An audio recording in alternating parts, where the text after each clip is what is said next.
Your source for college football coverage, including major storylines, playoffs, can't miss game previews, and picks each week. Join your hosts, Dan, Rob, and Jordan at the Roundtable for a show unlike anything else. As for Football presents the College Football Roundtable.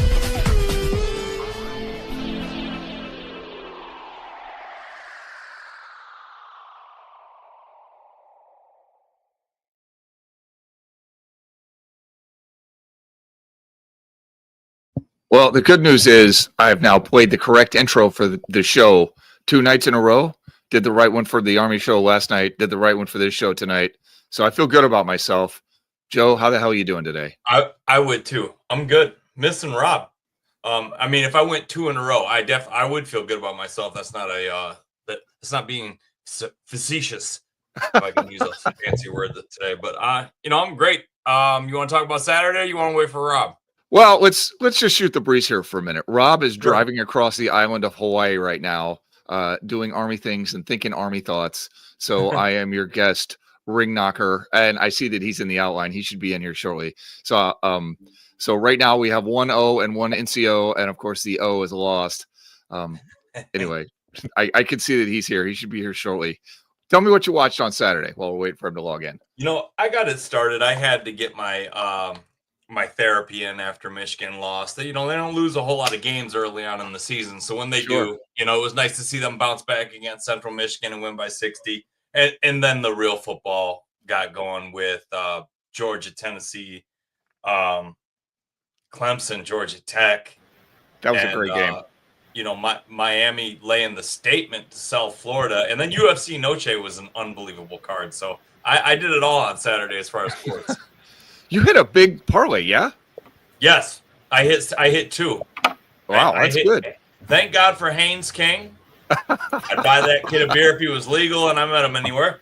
And Texas A&M doing what I thought they would. I laid a big stat parlay on their offense because I thought they'd hang a big number on Notre Dame. And I didn't say I called the upset, but I certainly thought them being that big of dogs was ridiculous. I did not realize that was an upset. I would not have made Notre Dame a favorite over A&M. Rob, take it away, man. We're happy to have you, and we missed you last night. I don't know if you listened to last night's show yet, but it was chaos without you, let me just say. Well, c'est la vie. These things happen. I am literally 7 minutes away from Waikiki Beach, and I have not seen the beach. I've seen the inside of more military buildings than anything else. The downside of contract work. I'm literally like I could throw a football and hit beachgoers. Cool, but not cool. But you got to go to the beach, man. Interesting. I will say this is the most Hawaiian I've ever seen you look. Yes. Getting the whole hair, the polo. I mean, you look like you go out there and coach the Flying Rainbows. Yeah, I've gone native for sure. So so welcome to the show. I don't know if you got through the intro or not. Yeah, we sort of made it up. Yeah. Or is Georgia Tech that good? I think they're on a mission this season. Looking at the rest of their schedule, they might be able to do some damage in the ACC. Not sure if they'll win it, but I think they'll be competitive.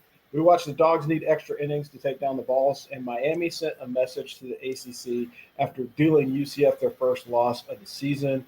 And we saw the coaching carousel open early this week, and rumors are already flying. But what's up, Trash Talkers? Welcome back to the College Football Roundtable, or if you prefer to call it Ring Knocker Radio.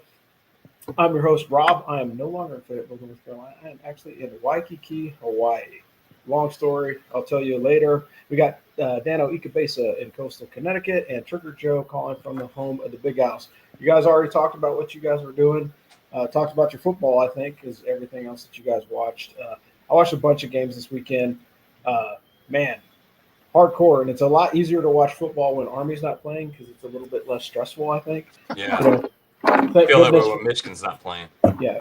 Thank goodness for bye weeks. But interesting Saturday. I think there was a lot of good football that was played. And again, I think we're starting to see, the pretenders and contenders are starting to separate themselves early this season.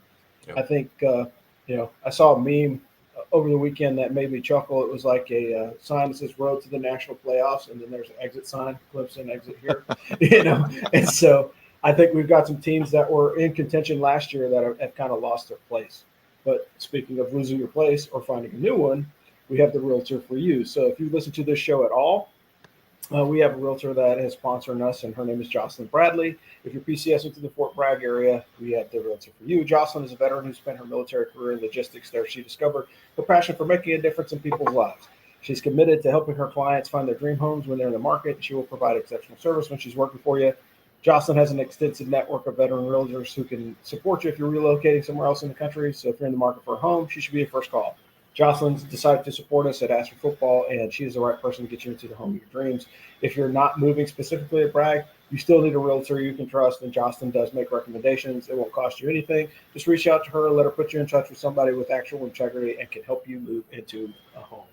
Dano, if you don't mind, could you run down the service academies? You're muted. Dano's muted. Just to make it that much harder for me to edit later, right? Army's 1-1. They had a bye this week. Omar and I broke that the game against North Texas down in some detail yesterday on the Army football show, so I'm not going to belabor it here. But it was a well-timed bye, I think, for the Black Knights. Navy is freaking 3-0. Their offense is cooking, man, and that defense looks okay. They shellacked Tulsa despite giving up 3 turnovers early in the game and going down 14-0, which is wild. You would think if you spot the other team 14 points, you'd at least be in a game, but nope. And Air Force is 1-1 after losing to Utah State by 19 points. Zoomies ran the ball well when they could hold on to it, but 3 turnovers were the difference in the game. Honestly, I just want Army to beat Air Force right now. I think we might need that game for bowl eligibility, but we shall see. Yeah. Outside of the FBS, you got the Coast Guard Academy 1-1. They got a bounce back win after Curry College, and they will take on Nichols this week in New London. You can watch that on Flow College streaming service. And Merchant Marine Academy, they're 2-0. They beat Nichols, and they'll be traveling to Norwich University, the birthplace of ROTC this week. So that's a really interesting game. Yeah, that should be a good one. Joe, time for you to move on to your weekly award. So now he's got a new segment. Like we're adding to it, which is great because I think college football deserves it, and not all accolades are good. So the first accolade that we will talk about is the Blue Falcon of the Week. Joe. Yeah, at least I'm taking a low blow at somebody above my age this time. But like I said, I'm not one to kick a man when he's down often, so I'll make this short. But the Virginia Tech Hokies have started off 0-3 for the first time since the inaugural season of Frank Beamer. Whew, that is a long time ago. They just lost at home to Old Dominion 45-26. And I'm saying that slowly because it's unbelievable. In what was some of the most uninspiring football I've ever seen come from a team wearing that uniform. I don't know if someone explained the job expectations of the Hokie faithful to Brent Pry, but before he signed for all those millions, because I guarantee in said expectations, nowhere will you find that it's acceptable to lose to Old Dominion by 3 touchdowns. For the reasons listed above, Brent Pry, you, sir, have been named the Blue Falcon of the Week because there's so many good hold my beer candidates. So I was focused more on the positive this time around. But if you want me to roll right into it, Rob, I will. That's good. Go for it, Joe. All right. Yeah. So go for it. This was one of the best games of the week. It was Georgia Tech Clemson, and this was a tough one. There were several people that threw themselves into contention for the hold my beer moment. I was leaning heavily towards Haynes King. Anybody that goes into a game as an underdog against a top 10 school, leads his team to victory while throwing for 200 yards, rushing for 100 and a touchdown deserves recognition. Just like the movies, the quarterback gets the girl, but it's the kicker that makes sure the movie has a happy ending. And that is why for 2 weeks in a row, the hold my beer moment's going to a kicker. Aiden Beer, I swear I didn't make that up, place kicker for Georgia Tech. Not only did the junior from Kennendale, Texas, connect on his only 2 attempts of 40 and 42, when the chips were down and his team needed a 55-yard moon boot to beat Clemson of all teams, Aiden said, you guessed it, hold my beer, watch this, and drilled the game winner from 55. So, Aiden Beer, you are this week's winner of the hold my beer moment in college football. Unfortunately, that one is pretty poignant for us Vols fans because, of course, the Volunteers missed a 43-yard kick to win and avoid overtime this past weekend. And having now seen that twice in college football for teams that I cheer for, I don't want to see that again because that sucks. Yeah, for sure. I think one of the things that's starting to become really, really interesting now is just the fact that, like, I think this is going to be the year of special teams. You know, like typically, like we always talk about kickers and things like that. But like, if you look at, you know, the number of kick returns that have happened so far, we're in week 3. I think there's been 10 or 15 kick returned in some variation, like either really, really deep or for touchdowns. So I think those are going to be game breakers as we move into the rest of the season. You know, yeah, certainly if you are a fan of the team that got the no time on the clock kick against you, you're not happy about it. But if you're the team that, you know, your kicker can come in after, you know, chilling on the sidelines the whole time and still have enough focus to boot a freaking game winner at the last minute, I think that's huge. And that will pay you dividends later in the season. Like we almost had, you know, Ohio State in the freaking national championship a few years ago based off the foot of a kicker. You know, so I think that's important to see, like these kids with the high volume kick wins towards the season, because I think that's going to be the difference maker. And there's some guy in the NFL that's like booting 65-yard kicks now. Oh, I saw that game. That was unreal. Unreal what he did. It was the kicker from the Cowboys. Yeah, Cowboys. Yeah. And I'm gonna miss it. I'm gonna mess his name up, but he booted it to tie the game and go to overtime. And without that, the Cowboys don't win. Brendan Aubrey, right? Yep. Yeah. Okay. Yeah. So, if he doesn't make that kick, they lose. Yeah, and that's bonkers that it's from 65 yards. But that just goes to show you, like, it's just like anything. Like, if one guy does it, you're going to see a whole bunch more of those in the next couple of years because people are going to start perfecting their technique. And you better be indoors for that one because that was indoors. He's a former pro soccer player. They had a whole segment on him, as you would if a guy can nail a 65-yard game winner. But, dude, that was both awe-inspiring and just made me want to cringe at the same time. Yeah, for sure. And again, it all depends on which team you're rooting for, whether or not it hurts you that badly. All right, so let's move on to the top 10 this week.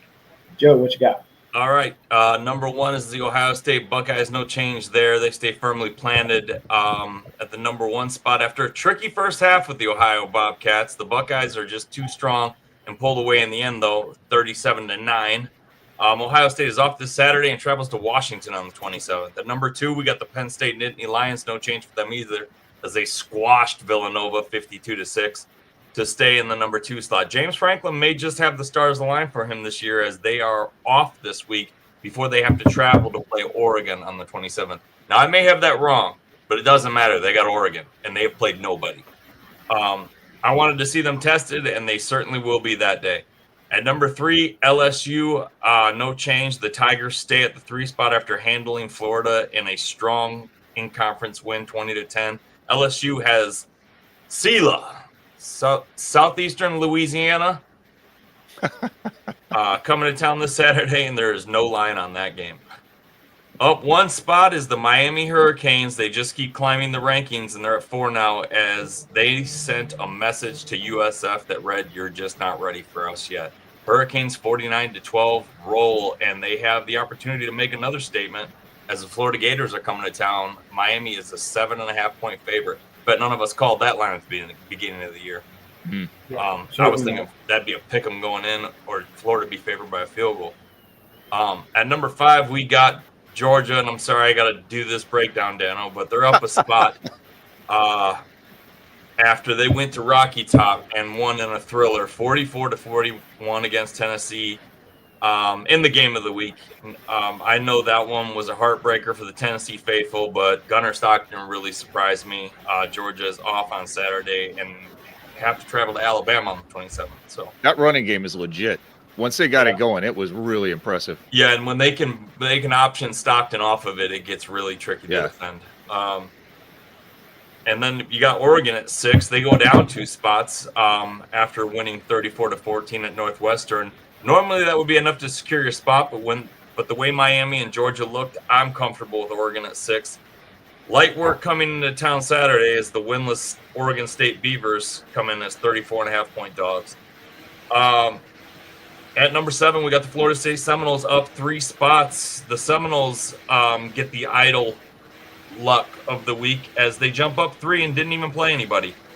But it's not all fun and games for Florida State Seminoles because they have to play Kent State. I'm joking. They got to be with Kent State. Florida State is a 44.5-point favorite. At number 8, we got the Texas Longhorns down 1 spot, and rightfully so after a tough victory over UTEP 27-10. I don't say tough victory to knock UTEP because I think they play a really tough defensive game. I just think that Texas has some problems on offense that they're not willing to admit yet. So the Longhorns play Sam Houston State on Saturday, where they're a 41-point favorite. And gentlemen, I have to be honest, I'm getting exhausted with the little guys against the big guys. I'm ready for it to be conference time. Speaking of conference play, at number 9, we got the Illinois Fighting Illini. No change for them, but they are going in to play the number 19 Indiana Hoosiers after schwacking Western Michigan 38-0. They are actually a 5.5-point road dog going into Indiana, and that's going to be a barn burner this week. It's wild to me that Illinois versus Indiana is arguably the Big Ten game of the week. Like, that's actually keys off what I wrote for the Big Ten really well, what you just said. So at number 10, one of the most impressive victories of the week, we got the Texas A&M Aggies jumping up 6 spots and rounding out after going into South Bend and leaving Irish Eyes crying. They stopped Notre Dame in a shootout, 41-40. Notre Dame, you're 0-2, go away. A&M has the week off, and then they play number 22 Auburn on the 27th. I'm just kidding, Notre Dame fans, but my God, did I hear the national title talk in the offseason. Just quiet down a bit. Yeah, I think you got to go 10-0. Yeah, I think you could put a pin on them making the playoff this year. If they do, they'll be the most outside seed of outside seeds. Top 25 losses this week. You got 12 total for the season. Notable losses in the top 25. As mentioned, USF got roughed up by Miami. UGA had to play catch up and win in the stunner against Tennessee. The Fighting Irish, as just mentioned, lost. And then, of course, Clemson dropped their second game of the year with a walk-off field goal to win the game with Georgia Tech. And I will have to admit, man, like I said, I said it earlier this season, I was in the tank for Haynes King and Georgia Tech. I think they're a solid squad. I think they'll be good. They'll have, maybe 10 wins. I don't think they'll win the conference, but I think they're going to be respectable this season. And it's always nice to when, I toss something out there and it actually works out. That is aged quite well. Yeah. Yeah. They're good. But it doesn't always work out that way. But so we went to the socials this week and asked for a topic, and the big topic that was presented was, biggest rise and fall in the American Conference so far. And so so we have a little bit more to talk about. I expanded it to basically the Power 4 conferences to talk about that. So, Dana, who do you think is the biggest rises and falls? We'll just have you hit yours, pass it to Joe, and then I'll wrap up. So, American and SEC, or just you SEC? can do the American and the SEC. I mean, we actually, Omar and I actually talked about this just a touch yesterday, but Tulane, like last year, I thought Tulane was a bunch of talented athletes who happen to play football on the same team. This year, that's not what they look like. This year, they look like a football team. And, kicking the crap out of Duke and some of the other big wins, pretty impressive. And, USF obviously is getting all the highlights. And then I thought Memphis beating the ever-living hell out of Troy was also surprising. Like, I thought that would at least be a game. But yeah. Memphis was out there in a track meet. Like, they were doing 7-on-7 drills. In the SEC, we talked about Georgia, talked about LSU. The biggest loser is Florida, obviously. And then, my honorable mention is South Carolina taking an L to Vandy this week. Everybody always talking about, oh, South Carolina, this is your year. Dude, you cannot take an L to Vandy in your conference opener. Like, come on. That is Vanderbilt is better. Not a close L either. That was convincing. Like, they did lose Sellers, and the hit was deemed kind of dirty, but They still lost by 24. Yeah. David Graves says, already hearing John Summerall to Florida rumors. Dude, I believe that. Hey, I said this earlier. The Coach Monken to your school talk is heated up pretty damn early in this season here in week freaking 4. Yeah, that's typically something that gives us heart attacks in the off season, but now we got to start thinking about it now because again, like I was surprised as quickly as UCLA was showing the door. But over to you, Joe, because I think that's probably one of your topics as far as the Big 12 and the Big 10. Yeah, I mean, I'll start it off with the Big 10. The teams that are falling. I'll start with the first team that comes to mind when I think of a mess. Is the UCLA Bruins, who just fired Deshaun Foster mid-season. Having said that about UCLA, it is LA, and they will find a big name to fill those shoes. I'm sure they'll be just fine. It's kind of more of an off year for them, and they can come back. Although Northwestern is a different story and a skeleton of what they used to be under Pat Fitzgerald. When you have a school that's difficult to get into academically, having a scandal like that, having a hazing scandal like that, and a termination of a legendary head coach like they did, they better get ready for some dark years. And unfortunately for Northwestern, I think this is just the beginning. As far as the Big Ten right now, risers, the two teams that I think of that are better than they have been in past years that are on the rise come to mind are the two teams playing this weekend, Indiana and Illinois. What a treat that we get to see them duke it out on Saturday. I honestly see that game going to Indiana because it's a home night game. But both teams made proper coaching hires, and that and programs that have money and care about football sometimes are all it takes to get things started to be turned around.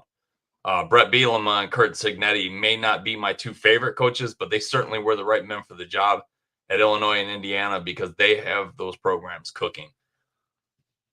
Now, as far as the Big 12 goes, the first team that comes to mind when I think of a shadow of his former self is the Oklahoma State Cowboys. I mean, they just had their worst season in the Mike Gundy era, which has spanned 21 years, finishing 3-9 in 2024. And then they just returned from Oregon last weekend where they lost by 66 points. I know they say all good things come to an end, and it would be sad to see, but maybe it's time for Mike Gundy to move on from Oklahoma State or the other way around.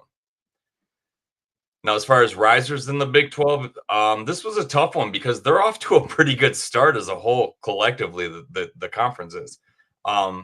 Like TCU and Texas Tech both look pretty tough. But the team that I feel has the best upward trajectory is the Iowa State Cyclones, holding the 12th spot in the rankings and 4-0.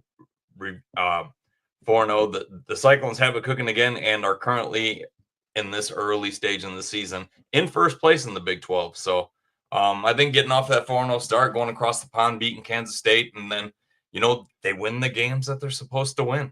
And unless you're Ohio State or Alabama or in past years or like Oregon against a small team, you don't have to win flashy. There's an O in the second column where the L's are supposed to go at the end of the year. No one cares how you did it. Yeah, that's true. I think Michigan one of the things barely beat Illinois the year they won the national title. Barely. And no one remembers it.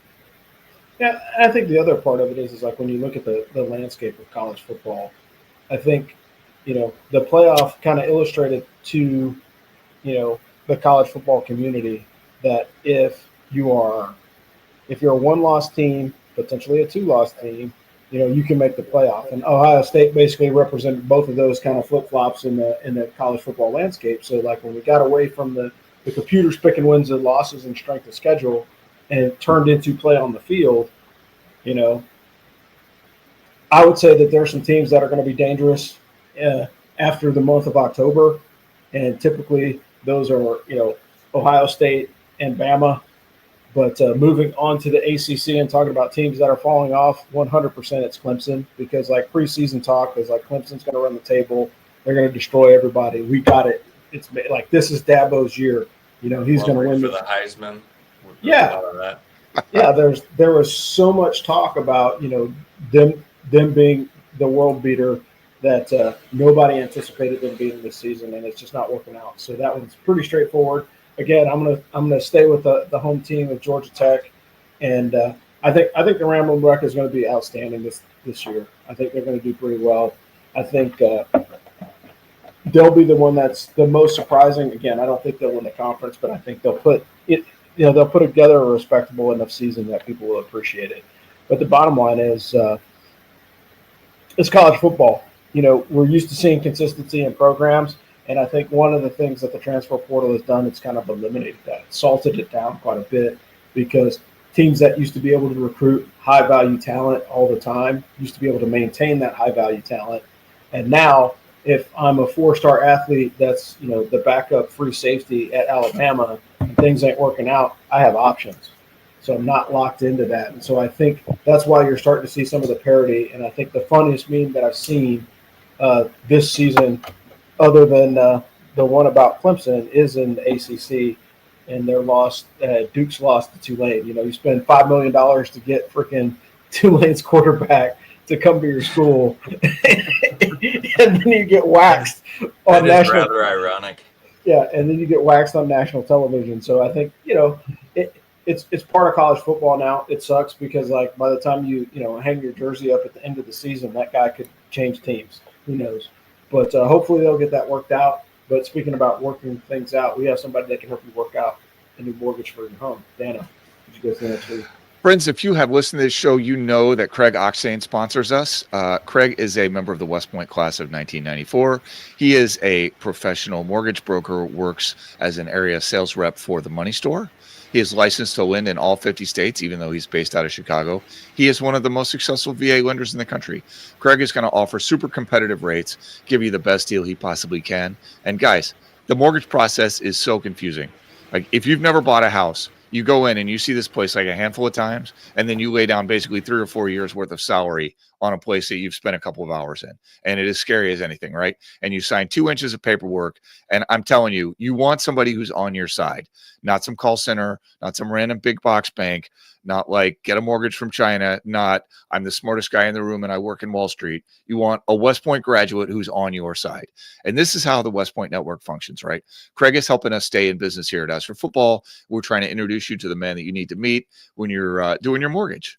So, and also, Craig does not charge lending fees for veterans. That's a savings of about $1,300. Save yourself $1,300. Like, dude, it's not even difficult. So, Craig Oxane, area sales rep for the Money Store. Check him out. His link and Jocelyn's as well are on our website. Go to asforfootball.com. They've both got these little business cards there. Click on them. You'll be talking to Craig or Jocelyn in a couple of hours, and they'll get you set up for your next BCS move or whatever. Thanks, Dan. Yeah, like I said, those two great Americans support their business. They're supporting us, and we'd love to support them and have them support you. Anyway, American games of the week to watch. You got Army taking on North Texas. Duh, that's a no-brainer. But those games are typically very interesting contests. Army leads the series, but they used to go back and forth between home and away. That has changed, and now it's just which team executes better. But given the fact that North Texas whooped up on their previous opponent last week, this makes this a more compelling contest because you get to see if Army can essentially do what they did to K-State, and that's control the ball, keep that explosive offense on the sidelines, and win the game. But we will we'll move on. I think Rice and Charlotte seems to be like the only legit conference matchup this week, and that's the only one that's like head-to-head in the conference. And then the trap game for Georgia Tech, because like you come off the big emotional win against Clemson, and then you're taking on a sneakily improving Temple squad, which is the American Conference rep for that game. So that one could be a little bit dangerous for the Ramblin' Wreck. Anything else of note out there, Dana? What you got? I will put in a plug for Arkansas at Memphis. As we said, Memphis has looked amazing. They really haven't played anybody. So we get to see them against a little stiffer competition. I don't know that the Razorbacks are necessarily the class of the SEC, but they're better than Troy. And they get bonus points for putting that one at Memphis, which is amazing. So, yeah, man. What a year. Temple gets Oklahoma at their place, and now Arkansas at Memphis. Had Duke at Tulane last year. Like, teams in the American are hosting Power 4 schools. Yeah, I think that's cool. I think that's tied to just the growth of the conference. Like, they're trying to make it a marquee conference in America. And, hey, it's the American Conference. What gets more American than that, than having a Power 4 school come to your come to your stadium, fill it up with fans, regardless of which side they're on. A full stadium is good for your program. Let's move on to the games of the week. The week 4 schedule, crazy games on Thursday. So that Rice and Charlotte game that I mentioned is going to kick at 7:30 on ESPN tomorrow night. Friday games, you've got Tulsa, Oklahoma State. Like, that one's actually going to probably be a skull dragon, and it's probably going to be Oklahoma State. And that's a weird one, just because both of those teams are struggling right now. But we'll see which one comes out on top. And then you've got 8 o'clock on Fox, Iowa at Rutgers. Moving on to the Saturday matchups, kicking at noon, you've got North Texas at Army on CBS Sports Network. You've got Texas Tech at Utah. That should be a good game because both of those teams are usually pretty solid. Texas Tech is looking really much improved this season. And if I had them on the schedule in the latter half of the year, I would be a little bit concerned. You've got SMU at TCU on ESPN2 at 12. As previously mentioned, Arkansas at Memphis. You got UAB at Tennessee. I feel bad for UAB. Like, as a American Conference team, they've played decent enough, but that and they're at, just be prepared to hear Rocky Top a lot. UAB. I feel like Wagner at Central Michigan. The prediction for that one should be pain. Yeah, like 100%. Army coaching alum Matt Drinkle takes on Wagner at Central Michigan. That'll be at 1 o'clock on ESPN+. You've got Purdue at Notre Dame. That's at 3:30 on NBC and Peacock. Tulane at Ole Miss. That's going to be a surprising matchup because the way Tulane is playing, and Ole Miss, they're doing well, but they don't have that offensive zip like they had last year because their offense was out of control for most of the season. So it'll be interesting to see how Tulane matches up against their offense. I mean, Ole Miss sent their quarterback to the Giants, and the Giants are too stupid to put him on the field. What can you do? Yeah, for sure. Very frustrating. But like when you look at it from the perspective of Tulane versus Ole Miss, that might be, mark that one on your calendars, folks. That's 3:30 on ESPN. I think that one would be a really good one. That's a trap spread. Yeah, for sure. I can see Kent State making that a nail biter. Yeah, you got Kent State at Florida State. That's 3:30 on the ACC network. You got Michigan at Nebraska. That'll be a good game. I think Michigan has the edge in that one. I think it'll be based off a quarterback play. So you've got store brand Patrick Mahomes versus Bryce Underwood. Great value. Great value, Mahomes. Yeah. Hey, the Bussin' with the Boys bet on that one, because Will Compton played at Nebraska and Taylor Lewan played at Michigan. They have a bet that, they do a podcast together. They got a bet against each other. And Lewan's was to shave his mustache, and Compton was he couldn't get a haircut. And Compton wouldn't take the bet. And Taylor Lewan said, how about this? I'll take Michigan, and whatever you decide the bet is. Because the spread's only Michigan 2.5. It's going to be a very good test for this Michigan team. Yeah, I got more to say about that when we have our picks. Yeah, I think it'll be a good game, but it's in Nebraska, so like typically when you're seeing contests like that, like the home team has the advantage. But we'll see if Great Value Mahomes can get it done. I think that's beneficial. Put that one in the books. That's going to be permanently the name for that kid. I got a couple other things I could say about that family. They're from Michigan, and the dad played for the Lions, and he was a bit of a bar hopper and quite rowdy. That's all I'll say. When he played for the Lions, he was a wild man. Okay, yeah, that's interesting thing of note. All right, so you got number 22 at Auburn taking on number 11 Oklahoma.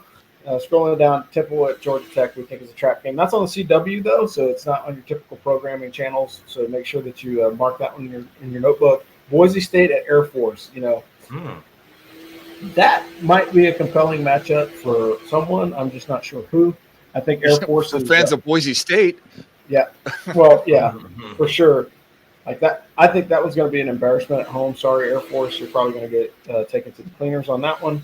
You got South Carolina at Missouri. I think that'll be a compelling contest just because South Carolina is good, but they're streaky though. Like they'll put together 2 or 3 really great wins during the stretch of the season, and then they'll lose to somebody that they're absolutely not supposed to, and then they'll come out and blow out Clemson by 20 points. Like it just doesn't make any sense. and they've always been that way. So if you're a South Carolina Gamecock fans, like, I don't know what to tell you for this one. Watch Vegas closely and then hope that it turns out the way that you think. You got Illinois, Indiana, as previously mentioned. Florida at Miami. That's actually starting. That looks like a game that we care about now, just based off of the play of both of those teams. Georgia State at Vanderbilt. That's a trap game for Vandy. Got Southeastern Louisiana, which is just ridiculous, at LSU. I think they'll keep the number 3 spot if they score 3,000 points, which is possible unless they pull the starters. LSU will probably remain in the number 3 spot. You got Michigan State at USC. Like, look, typically I don't pull for Michigan State, but the more freaking L's that Lincoln Riley can take, the better. And I think that covers it. And, of course, the super, super late kick. If you are up at midnight on Spectrum Sports, you can watch Fresno State at Hawaii. Now, if you're on the East or on the West Coast, that's a much easier kick time. But if you're on the central hub of the Eastern Seaboard, you can forget that one. Not so great. But let's move on to our weekly locks. Weekly locks. Yes, and Dan is very proud of the Sounders. So who are we picking this week, guys? I went 1-2 last week. I wanted to break the tie, which was stupid. K-State and Texas State both no-showed on offense, costing my over picks by like 20 points each. I did hit on Memphis giving points to Troy. They could have given 20 points to Troy. This week, Rice minus 2.5 at Charlotte. Dude, Charlotte is a bad football team. I don't think Rice is great, but I don't think they're bad. So I think Rice, the Owls, cover that pretty easily. And then we talked about this yesterday too, but I took 2 bets: North Texas at Army plus 2.5 and the total under 52.5. I really do not like to bet on the Black Knights, but this game moved from Army getting 2.5 or from Army giving 2.5 to now getting 2.5, and that 5-point move is to me just insane. Like, that's nuts. And I mean, it's like we didn't even see the Kansas State game. And I grant you, it doesn't always go exactly the same way, but that template is there. And I expect this game to look like the Western Michigan game, but even more so for North Texas. Yeah. All right, Joe, how about you? Yeah, I went 1-2 last week. Texas Tech took care of business and covered their 23.5. Oregon let in those 2 garbage touchdowns to just miss covering their spread. And then I was way off about South Florida covering 17 and having any kind of a close game against Miami. Once again, I'm picking 3 because that's how many I'm allowed.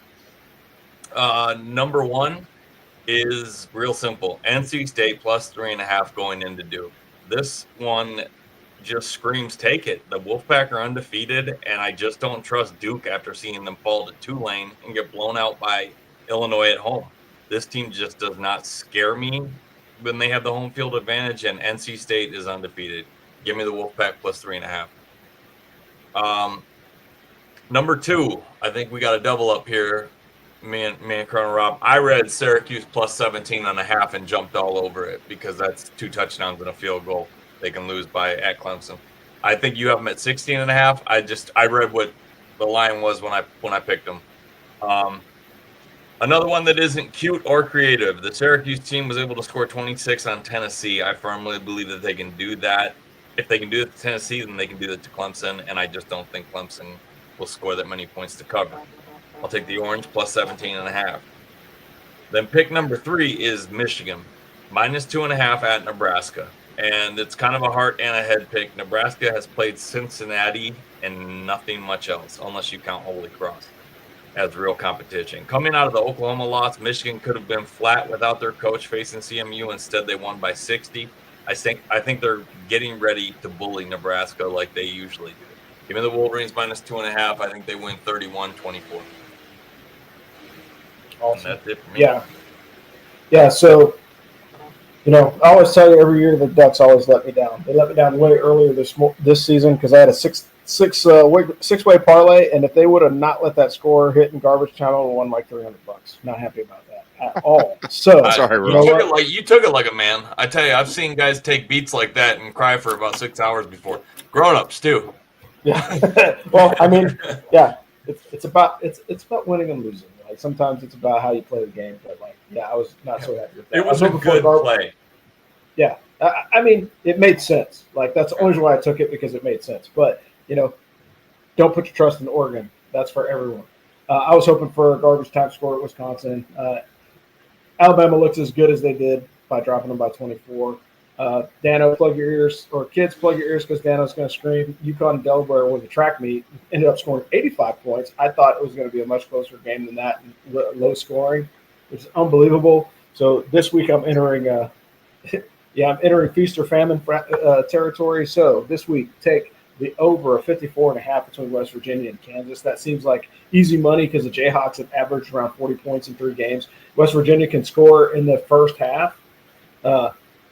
I don't know how they'll do in the back half of the game, but I can see this one going like 40-17. That's fairly reasonable. They'll hit 57 points. Take Tulsa to cover 14.5 against Oklahoma State. And I think Tulsa might, sneakily keep this game a lot closer. They might actually even win it because Oklahoma State is bad, straight up bad this season. I don't know how they're 13.5-point favorites over anybody after losing by 63. And to speak on West Virginia in the second half, if Rich Rod's anything like he was the last time he coached big time ball, not good. They're not real good. Yeah, and that's a concern. I know from experience, my friend. I think legitimately, like West Virginia is way better in the first half than they are in the second half, because when they had to play catch up against Ohio, they just couldn't get it done. So I think if they jump out to an early lead, it may be a competitive contest, but barring any major turnovers or catastrophes, I think this will be over sooner than we think. Like I said, take Tulsa to cover 14.5 at Oklahoma State. And, I think we're doubling up again. Take Syracuse to cover 16.5 against Clemson. I think Clemson is in real trouble. I think their offense is not good. I think Syracuse has a better, all you heard in the offseason, Cade Klubnik. Like, he's going to win the Heisman. He's going to be the front runner. Like, I don't even think people care about that guy anymore. Except for the people, Clemson fans, hardcore Clemson fans will probably be there. But I think we can all say Clemson is Clemson at this point. And it's going to be a wild one, but I certainly think Syracuse will cover 16.5 going into that one. And Omar's picks will be in the Firsty Club on the weekly locks, so I'm not going to go through his because he's not here to defend himself. But we'll throw those in there in the update. So show closeout and our favorite thing. So, I wish I was traveling to all the various different college football stadiums that I've been literally driving past for the last month. So I drove past the Air Force Stadium in Colorado Springs, and now I'm in Hawaii, and I've driven past the Hawaii Stadium a couple of times. But I think it's always good to get out and catch a college football game. So if you haven't had the opportunity to do that, please do so. Get with Dano or Joe if you're in the area, because sometimes an extra ticket seems to fall away, and you can go see. I have an extra ticket this week, actually. A little hesitant to say that in public, but it is true. Hold up 3 tickets for the Michigan-Ohio State game in November. No worries, you guys are coming, right? Chances are I may have had to have sold the baby for the last one. Yeah, for sure. Awesome. But again, hey, I'm on the road, but I'm always glad to join you guys and talk college football. This is going to be great. Hey, looking forward to doing it again from my own house. But for the team here at the college football. Wait. Hold on. Are you at least going to get to go to the beach before you leave Hawaii? I have no idea because I have to punch out and go to another meeting here in about 15 minutes. So I'm going to be running. I may be able to get a sunset photo. But my favorite thing actually happened this morning. Actually, I got to talk to Adisa King, had an office call with him for work. But we got to catch up for 3 minutes and just talk about, Army football and, the state of the team and the brotherhood. So it's always cool to catch up with people that you know from school. And it's been the first time in maybe 22 or 23 years that we have been in the same place at the same time. So I'm thankful for that. So that's my favorite thing. But for the crew here at the College Football Roundtable, I'm Rob from Waikiki, Hawaii. I've got Dano Ikebesa calling out of coastal Connecticut and Trigger Joe from the home of the Big House. Always great to talk football with you guys, and we will talk to you guys next week. And as always, beat North Texas. Beat them. Thanks for listening to this week's Ask for Football Army Football Show. We hope you enjoyed our deep dive into Army football. Remember, when you're cheering in the stands or following along from home, get all your updates on the Army football team at asforfootball.com. And as a special thanks, we would like to thank our sponsor, Jocelyn Bradley Real Estate. If you're looking to buy or sell a home, Jocelyn Bradley is the expert you need. Visit jocelynbradley.com for all your real estate needs. Don't forget, subscribe, leave us a review, and follow us on social media for all the latest updates. Until next time, go Army, beat Navy.